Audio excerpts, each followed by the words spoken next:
લીલિયા મોટા ખાતે આજે તાલુકા પંચાયતમાં લીલિયા કોંગ્રેસ જૂથના પ્રમુખ વિજયભાઈ કોગથિયા તેમજ આમ આદમી પાર્ટી લીલિયા તાલુકા મહામંત્રી રાજુભાઈ ગરણિયા બંને સાથે મળી અને લીલિયા તાલુકા વિકાસ અધિકારીને વિજયભાઈ દ્વારા પોતાના લેટર પેડ ઉપર એવો પત્ર લખવામાં આવેલ કે લીલિયા મોટા ખાતે આવેલ હનુમાનપરા વિસ્તારની પરિસ્થિતિ અત્યંત ખરાબ છે. વિસ્તારવાળાને કોઈ ઇમરજન્સી હોય તો 108ને અવરજવર માટે રસ્તાને કારણે વારંવાર મુશ્કેલીઓ પડે છે.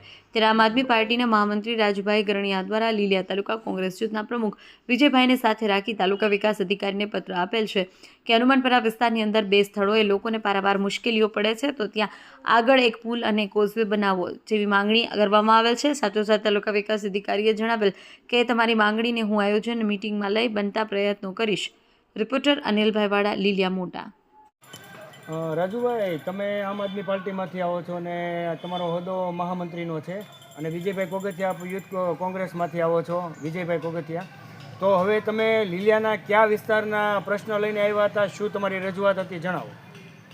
લીલિયાના અમારા હનુમાનપરા વિસ્તારની એક રજૂઆત હતી કે ત્યાં અત્યારે જે ગટરનું જે દૂષિત પાણી જે જાય છે ગટર ઓલા નાળામાં, ત્યાંની અંદર જે હાલવામાં જે નડતરરૂપ થાય છે અને ત્યાં ખરેખર એક ક્રોઝવેની જરૂર છે.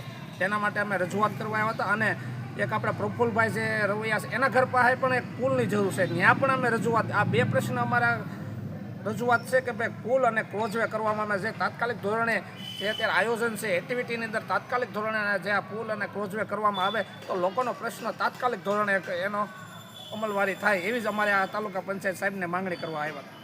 રાજુભાઈ, કાલે તમે જે અગાઉ રજૂઆત કરી હતી એ જાણવા મળ્યું અને અમે જોયું પણ છે કે એ વિસ્તારની કંઈ સાફ સફાઈ અંગે પણ તમે રજૂઆત કરી હતી, તો એ કેટલે પહોંચ્યું કામ ને શું સાફ સફાઈ થઈ છે? સાફ સફાઈ નેરને અંદરથી ગટર જે કચરો પડ્યો છે એને ઉઠાવવાની કામગીરી પંચાયત દ્વારા કાલે કરવામાં આવી હતી, પણ ટ્રેક્ટરો કંઈક ખરાબ હોવાના હિસાબે જેસીબીથી માટી બહાર કાઢી છે. માટી અત્યારે પડી છે.